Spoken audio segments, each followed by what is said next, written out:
All right, everybody, welcome back to the show. Thanks so much for being here with me today. I'm your host, Nolan. Lots to talk about today. We've had an absolutely insane news week. We got a couple big stories here we're going to focus on today. We're going to start off in Venezuela, as we have been over the past couple weeks, and discuss the latest moves that the Trump administration has been making against the Maduro regime. And this all culminated last night in a massive escalation, the biggest one we've seen so far, where the Trump administration announced a total blockade of Venezuelan oil, both going in and out of the country. And also, Trump announced that they had designated the Maduro regime a terrorist organization. So all of this is is creating a massive rise in tensions. It's major escalations left and right from this administration. So we'll touch on what all this means for the possibility of a regime change war against Maduro. And then later on in the show, we have a rather ridiculous Vanity Fair article we're going to be touching on just yesterday, where over the past year, Vanity Fair has been interviewing Susie Wiles, the chief of staff for Donald Trump, and this interview came out in a two-part Vanity Fair article, and some of the quotes from Susie Wiles are absolutely stunning. So we'll get into all this today and more on the Quest for Clarity podcast. It is about who we are. It is about what we believe. They're building up this case just like we did in Iraq. Build up the war propaganda. There was no Al-Qaeda in Iraq. The more you tell the truth, the stronger you become. Mr. Speaker, we're not rearranging deck chairs on the Titanic tonight. We're putting coal in the boiler and setting a course for the iceberg.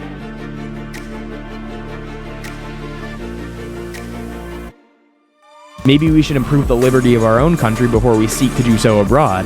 Some of us have paid attention to the fact that the expert class, including the foreign policy experts, lie all the time. The correct answer to this, of course, as it always is liberty.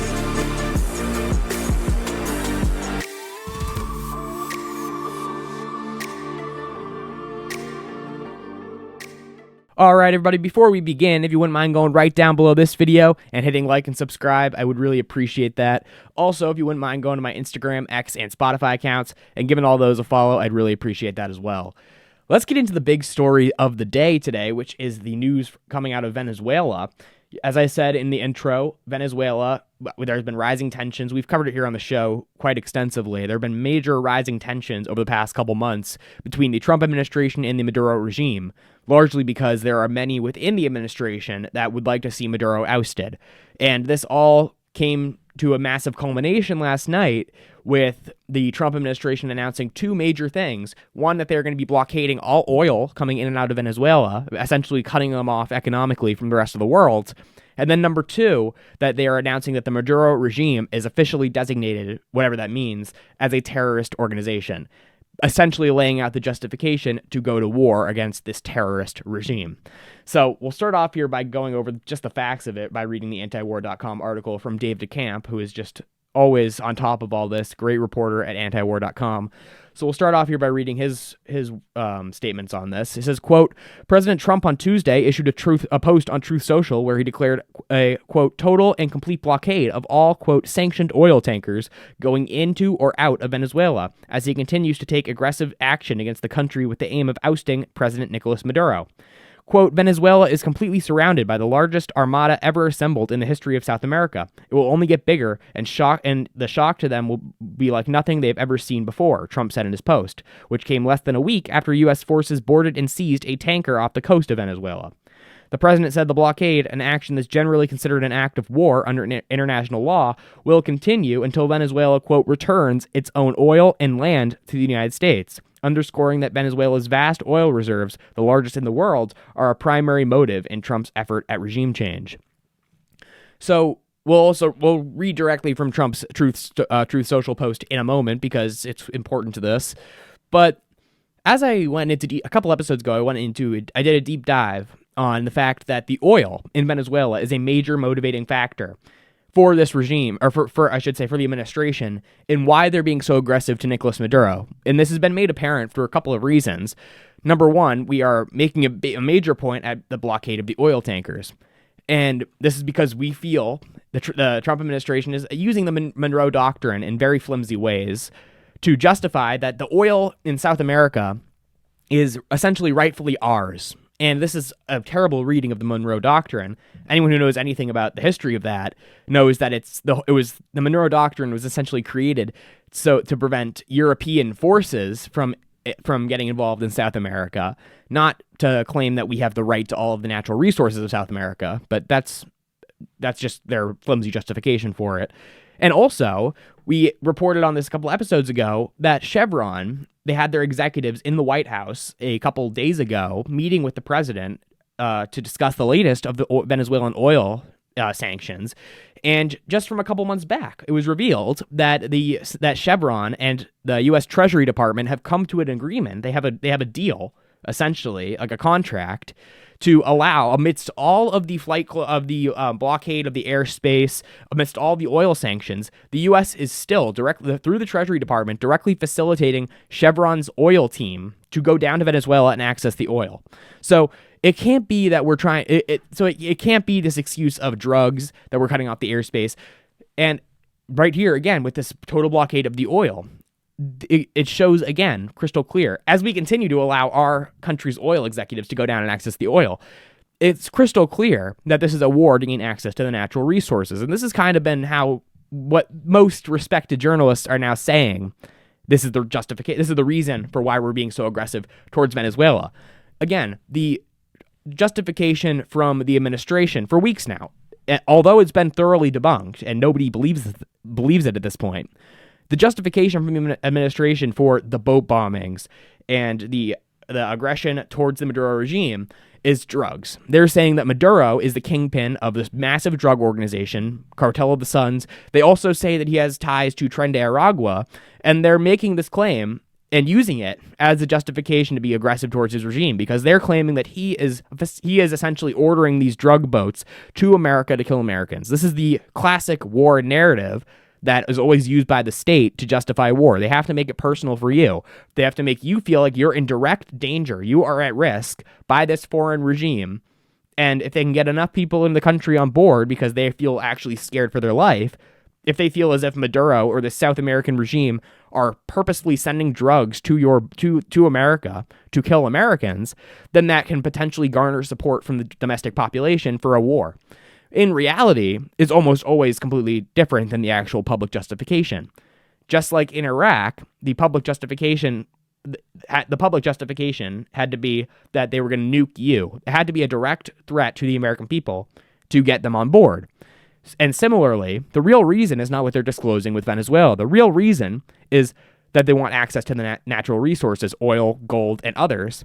And Marco Rubio is in Trump's ear. And Marco Rubio, amongst other people from South Florida who have a direct personal ambition to see Maduro removed from power, they're in Trump's ear right now, essentially telling him that the best way to guarantee access to these natural resources is to have Maduro removed. Now let's just read directly. We'll read the whole Trump Truth Social post here because it is important for the context of this. He said last night, quote, it was December 16th at 6:46 last night. He said, quote, Venezuela is completely surrounded by the largest armada ever assembled in the history of South America. It'll only get bigger, and the shock to them will be like nothing they've ever seen before. Until such time as they return to the United States of America all of the oil, land, and other assets they had previously stole from us. The illegitimate Maduro regime is using oil from these stolen oil fields to finance themselves, drug terrorism, human trafficking, murder, and kidnapping.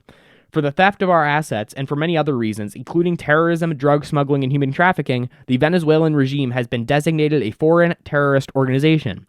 Therefore, today, I am ordering a total and complete blockade of all sanctioned oil tankers going into and out of Venezuela.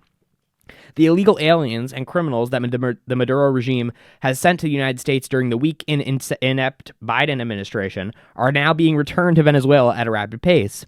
America will not allow criminals, terrorists, or other countries to rob, threaten, or harm our nation, and likewise will not allow a hostile regime to take our oil, land, or other assets, all of which must be returned to the United States immediately. Thank you for your attention to this matter. A couple things there. Number one, he contradicts himself in one sentence. He says that all of the people, and yes, it's true, there was a massive migrant flow coming from Venezuela, not of the order of Nicolas Maduro, but there was a flow of migrants coming from Venezuela to the United States during the Biden administration. He says that, and then also says that Maduro is accepting the migrant flights back to Venezuela. which we've also talked about here on the show, that amidst all this talk that Maduro is this irrational, crazed character that is impossible to negotiate with, not only has he offered us everything we wanted, at Trump's own admission, he did, he also is accepting this entire time, amidst all this tension, he's accepting our migrant flights back. He's taking back like thousands and like hundreds and thousands of the former Venezuelans who fled the country. He's taking them back at our request. So he contradicts, in the middle of him going on and on and on about how irrational and insane and murderous Maduro is, he then says that he's also accepting the migrant flights back. So not only did he offer us everything that we want, or that we wanted in terms of oil and gold, again, which he admitted a couple months back, but he's also taking his migrants back. So it's like the idea that he's some crazed, irrational, psychotic leader is contradicted by the statements of our president. He says it himself.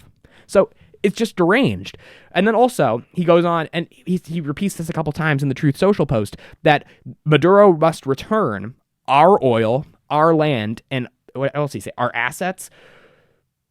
So first of all, the oil fields are in Venezuela. If you want to make an oil deal, make an oil deal. Maduro says he's open to do so, but it's not our oil. I don't know where we get off thinking that's our oil. That's number one. Our land is the claim actually, but because by the way, in this claim, I haven't seen, he's claiming that Venezuela has stole our land.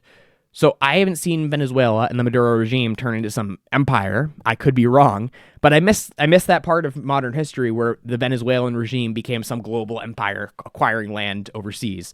I missed that part because that's not what's happening. He claims that, is he claiming that the Venezuelan territory, like the Venezuelan border, the land in there is ours?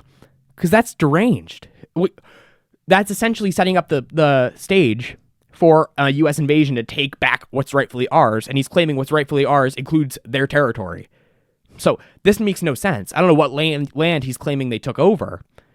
Like, I don't know what that means, actually, because the only way to interpret this is that he means that their actual country in South America is our land, which makes no sense. And I just want to show this incredible. So yesterday, Lindsey Graham introduced a bill in the Senate to essentially denounce the Russian regime as a supporter of terrorism, basically, is what he wanted to denounce Putin as. And Rand Paul had a great speech on the Senate floor where he completely tears this to shreds. And in that speech, he shows how the justification for what we're doing in Venezuela is that they're terrorists, and that if we extend that to Russia, then that will be used to justify bombing their boats, and it'll lead to escalation in all these wars. So I just want to show you guys a quick clip of Rand Paul where he talks about what's going on in Venezuela right now, where he just tears it to shreds. Take a look. That's exactly what we're doing in Venezuela. They say, oh, we're just not killing any drug dealers. We're killing drug dealers who are terrorists. That sort of begs the question, when they released a narco-terrorist who'd been in prison for 45 years, the former president of Honduras, Hernandez, oh, well, why is he not a narco-terrorist? Oh, because we name who the narco-terrorist is. The guys we're killing in the boats, they're narco-terrorists. The guy convicted and sent to prison for 45 years, the former president of Honduras, he's not a narco-terrorist. But the justification for killing the people in the boats who are not armed, there's been no evidence presented that anybody in these boats is armed. We're killing unarmed people because we call them narco-terrorists, and now we're going to call the Russians terrorists. What does that mean? Are we setting up the predicate for bombing Russian boats? The Washington establishment has succeeded in this foolish designation.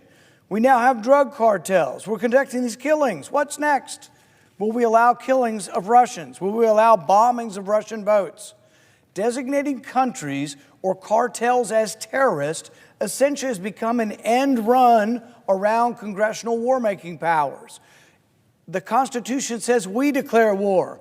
They say, well, it's not quite war. It's somewhere in between war, but it's not drug smuggling anymore. We don't kill drug smugglers on sight, but we do kill them if there are designated terrorists. So it's just game playing with these labels. It's circular reasoning, but everything about it leads to more war and leads to less restraint. And you see this repeatedly, every single war.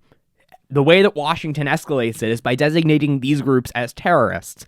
And you'll realize that over all of these wars where everyone we don't like happens to be a terrorist, you'll realize that just that word is just a blanket term that means absolutely nothing because it's so inconsistent what that means.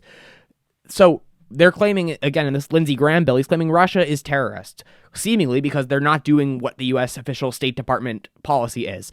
It's so inconsistent. By what standard are we claiming that Maduro is a terrorist, by the way? They're claiming, without any evidence, that he leads the Cartel of the Suns, a cartel that does not exist and has not existed since the 90s when the CIA was collaborating with the South American cartels. That's number one. Then they're also claiming, again, without evidence, that he's orchestrating these boats coming off the coast of Venezuela, and they're claiming, again, without evidence, that these boats, just a couple miles off the Venezuelan coast, were destined to show up on American shores. Again, without any evidence. So all of this they're using all of this, again, everything I just laid out, with zero evidence they're using to justify a terrorist label. But it's funny how every single regime we don't like happens to always eventually be labeled a terrorist regime. Because that term, since 9/11, since the wars on terror, has been used to justify going to war with all these countries. We claim that Gaddafi was a terrorist. We claim that all these guys in the Middle East were all terrorists, and for that reason, we can justify overthrowing their regime.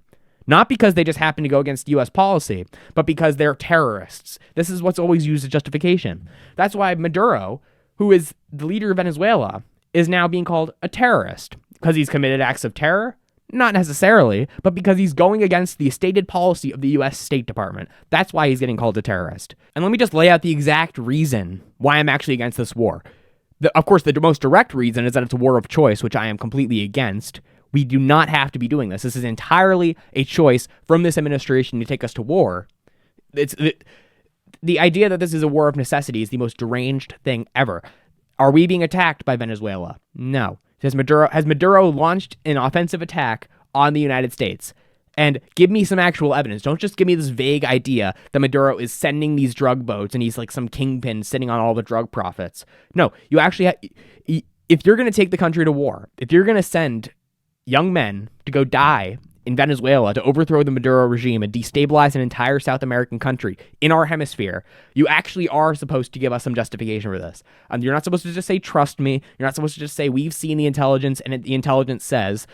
If we haven't learned by now that that's not a justification for war, and that when every time the State Department or the CIA or the Department of Defense says they've seen the intelligence, it means they're just completely lying through their teeth, then we've learned nothing throughout the past 25 years. Because that's been the justification for every single war over the past 25 years. We've seen the intelligence Gaddafi was going to go genocidal. We've seen the intelligence Assad was going to gas his own people. This is the justification for everything. They tell us, they just say to the American people, trust me, we've seen the intelligence. And never once feel obligated to present a shred of evidence to the people. And that's how they can get away with war after war after war. And it's no different this time, because that's what they're doing right now. They're just saying, we've seen the intelligence these boats had drugs on them. We've seen the intelligence Maduro is running all these drug cartels. And again, feel no justification to ever show a shred of evidence. And they haven't. And the real reason, the most tangible reason to be against this war, and the reason that every single person out there should be against this war, especially conservatives or Republicans should be against this war, is because if we destabilize this Venezuelan regime, if we manage to overthrow the Maduro regime violently, and we create an environment where all the drug cartels are going to be fighting it out in the streets over trying to take control of this country, that'll create a migrant crisis like we saw in Libya. And this time, instead of like in Libya, where the migrants fled to Europe, where do you think they're going to go now? They're directly on our hemisphere. The migrants are going to flow up to the southern border of the United States. And once they're there, and give it a couple of years, if, say, J.D. Vance loses in 2028 and a Democrat is in power, then you think they're not going to let all those migrants in because we have to welcome them in because they've been escaping these insane cartels in South America? Of course, the Democrats going to let them in. And then it's this ridiculous cycle of death where we destroy their country in South America, they flee, and then we let them into our country. This is to overwhelm our welfare system and to destroy the communities. That's what's happening. And it's absolutely transparent. It's the reason that everyone should be against this war. And it's why it's so insane that we're actually going forward with this. And the idea that they can't think a couple years ahead and they still at the same time claim to be different than the neocons. No, the neocons were insane because they refused to think ahead at all and thought that what they were doing was good. The reason that this is insane is because they think they're doing the right thing. Because a couple people in the administration say we have to bring justice to the Venezuelans. We have to free the Venezuelans. No, how about we focus on liberty in our own country, which is being very much restricted and has been restricted for decades at this point. How about we free our own country from the tyrannical government that runs our country before we go seeking to do so abroad? It's not that much to ask. And we voted for this administration to do just that. And for some reason, we're focused on freeing the people of South America while our own people are under a tyrannical regime. So that's the latest out of Venezuela. It's got me all worked up now. But on a lighter note, we're going to move on now to the Vanity Fair article, which, I mean, it doesn't get any more ridiculous than this. So just to set the context here, Vanity Fair yesterday morning, released this two-part article of basically a whole long interview with Susie Wiles, who is the White House chief of staff for Donald Trump. And they released this, and apparently it's essentially they were interviewing her since January. They've interviewed her, it says 11 times since January, like periodically throughout the administration. And she, in this interview, it's as if she doesn't know she's being interviewed. It's as if she thinks she's off the record. She doesn't know she's on the record in these statements because they're so insane. Here, I'm going to read a couple of these quotes because they're insane. And this isn't even everything. So first, in the beginning of the first part of this article, she says that Trump has an alcoholic personality. It says, quote, "Some clinical psychologists that know 1 million times more than I do will dispute what I'm going to say. But high-functioning alcoholics, or alcoholics in general, their personalities are exaggerated when they drink. So I'm a little bit of an expert in big personalities," Wiles said Trump had a, quote, "alcoholic personality. He, quote, operates with a view that there's nothing he can't do. Zero. Nothing." Okay, so apparently he has an alcoholic personality, according to Susie Wiles. Not very flattering, considering his brother was an alcoholic who died because of it, and Trump's whole life has been dedicated to being anti-alcohol, so I don't know how much he'll appreciate being called an alcoholic. She goes on to describe an instance in Miami where at a golf club in 2016 where he berates her. He says, the article says, quote, "Wiles' relationship with Trump almost ended at his Miami golf club one night in the fall of 2016. Unhappy with a poll showing him doing worse than expected in Florida, Trump berated her in front of a gaggle of cronies." She says, quote, "It was a horrific hour plus at midnight," Wiles told me. Quote, "And I don't think I've seen him that angry since. He was ranting and raving, and I didn't know whether to argue back or whether to be stoic. What I really wanted to do was cry." Not the most flattering quote from Susie Wiles. And then so basically in the course of this article, she goes person by person in the administration and gives some scathing rebuke of these people. She talks about Elon Musk. She says, quote, "From day one," or this is the article now, "From day one, Wiles had to grapple with another power center, Elon Musk. Quote, he is a complete solo actor," said Wiles of Trump's billionaire pal who led the Scorched Earth Blitz known as the Department of Government Efficiency. Wiles described Musk as something akin to a jacked up Nosferatu. The challenge with Elon is keeping up with him, she told me. Quote, "He's an avowed ketamine user, and he sleeps in a sleeping bag at the EOB, Executive Office Building, in the daytime. He's an odd duck, and I think geniuses are. You know, it's not helpful, but he is his own person." So Susie Wiles just comes out and admits the internet rumors are true, that Elon is an avowed ketamine user. Okay, very interesting. Good to know, I guess, that the most powerful guy in the government essentially was on ketamine. Okay. Then she goes on and talks about how she was against what he was doing in USAID, which actually, by the way, was a good thing. Dismantling USAID was a great thing. It was one of the best things that the administration has done. And she says she was against it because, quote, she says this is what her quote on this, quote, "Because I think anybody that pays attention to government or has ever paid attention to USAID believes, as I did, that they do very good work." Okay, well, she's psychotic for saying that. I don't know what that means. Wiles goes on to talk about the Epstein files. They ask her about the Epstein files, and she has some crazy things to say about Pam Bondi, all of which are true, by the way. But they don't say this in public, but she's correct about this. It says, this is the article, it says, quote, "In February, Bondi gave binders labeled, quote, the Epstein Files Phase 1 to a group of conservative social media influencers who were visiting the White House, including Liz Wheeler, Jessica Reed Krause, Rogan O'Hanley, and Chaya Richik.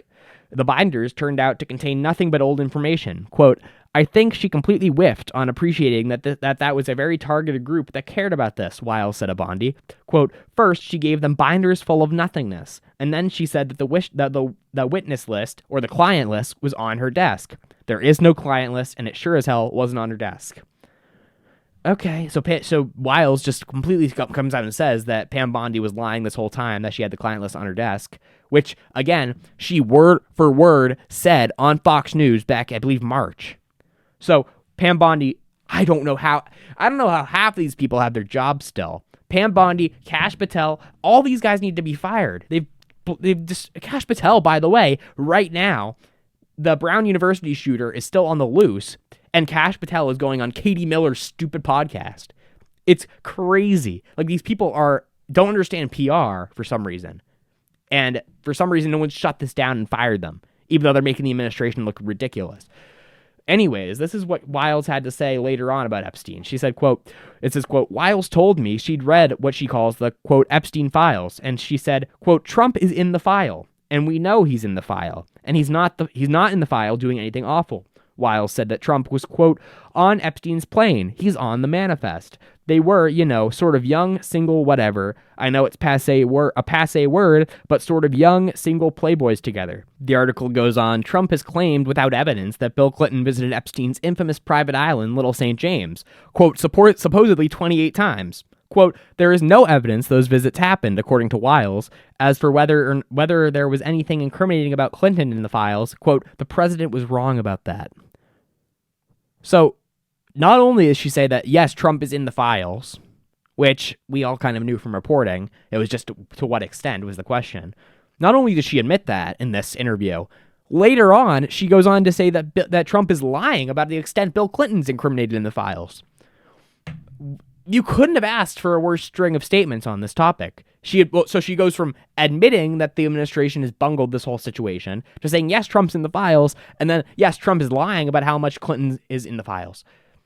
I mean, it doesn't get much worse than this. And then this is what she had to say about Kash Patel, Dan Bongino, J.D. Vance. She says, quote, the people that really appreciated what a big deal this is are Kash Patel and Dan Bongino, she said, because they lived in that world, and the vice president, who's been a conspiracy theorist for a decade.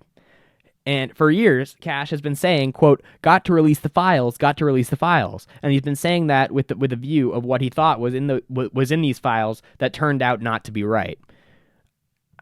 This is so ridiculous. So everybody is lying. They're all lying about this. They've been saying it. So for years, Kash Patel would go on Glenn Beck's show and all these other podcasts and say that he personally, when he was back in the Defense Department or whatever position he was in the first term, he said that he personally saw all this incriminating crazy stuff in the files. He was saying this for years. He was hyping it up. And apparently, now Susie Wiles is going to come out in this interview and say that none of that was true. And yeah, they're still lying about it because they're still saying, we're going to get this to you. It's crazy. They need to just say what happened because nothing can go right. Everyone's contradicting each other. There's not one message that's consistent on these Epstein files at all. It's so bad. And then they go on to talk about Israel, which was a very interesting part of the conversation. And this is what the Vanity Fair article had to say about this. Quote, in early October, Trump announced that his envoys had brokered a deal with mediators from Qatar, Egypt, and Turkey to end the 2 years of bloodshed in Gaza. The 20-point plan called for the disarmament of Hamas and administering a Gaza of a multinational force was far from a sure thing. But the ceasefire and the release of almost all hostages, the remains of one are still missing, was a considerable achievement. During his triumphant appearance at Israel's Knesset, Trump struck a bellicose tone, praising Netanyahu and the Israeli armed forces, with no mention of the Palestinian civilian casualties. Trump had previously lauded Bibi's efforts in another action by calling him, quote, war hero, a remark partially aimed at the Israelis. Talking about it then, Wiles winced. Quote, I'm not sure he fully realizes, she says, that there's an audience here that doesn't love it. And then by the way, Susie Wiles is aware that people don't love what Netanyahu and Israel are doing, but for some reason, apparently Trump isn't aware. I don't know how that's possible. They also touched on Venezuela, which is hilarious. It just proves everything I just said in the first part of this video correct, because as I said, the motivation behind what they're doing is not drugs, it's regime change, and Wiles instead of trying to hide it, she just comes out and says it. This is what the article says. Quote, during my first visit with Wiles at the White House in November, Trump's revenge tour against his domestic enemies was in full swing. So was his lethal campaign against Venezuelan President Nicolas Maduro, who, Trump was convinced, headed a powerful drug cartel. Over lunch, Wiles told me about Trump's Venezuela strategy. Quote, he wants to keep on blowing boats up until Maduro cries uncle, and people way smarter than me on that say that he will. Wiles' statement appears to contradict the administration's official stance that blowing up boats is about drug interdiction, not regime change.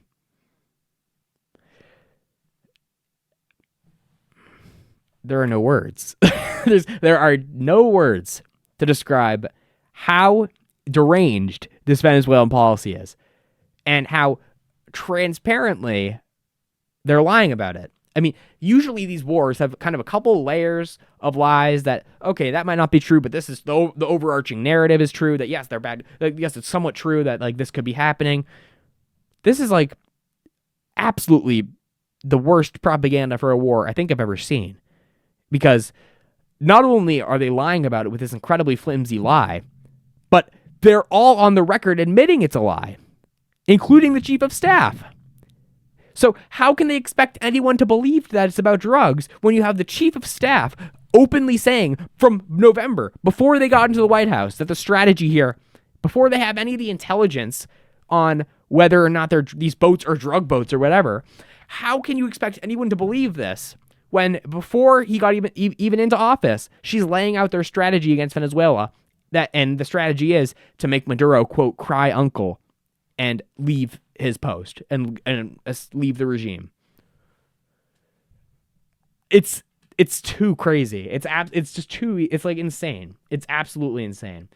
And that is where we'll end it off for today. I mean, it's a crazy news week. I mean, we have blockades against Venezuela, against their oil going in and out. We have this Vanity Fair article exposing so much within this administration because Susie Wiles, for some reason, wasn't smart enough to not do a years-long Vanity Fair interview. And by the way, I would urge everyone to go actually look up the interview, because for the interview, they had a bunch of pictures taken of the administration, and it seems like they were purposely really unflattering. And it's who in the administration thought this was a good idea? I have no idea. But they got completely set up, and it's like absolutely insane. And the pictures are just terrifying. Like I mean that, like literally terrifying close-up pictures of these people that show all of their like facial. It's insane. But that's where we'll end it off for today. Thanks so much for watching, everybody. Please be sure to go down below, like and subscribe on this video. Please go to my Instagram, X, and Spotify and give all those a follow. I'd really appreciate that. And I'll see you guys in the next episode. Have a good day. It is about who we are. It is about what we believe. They're building up this case just like we did in Iraq. Build up the war propaganda. There was no Al-Qaeda in Iraq. The more you tell the truth, the stronger you become. Mr. Speaker, we're not rearranging deck chairs on the Titanic tonight. We're putting coal in the boiler and setting a course for the iceberg.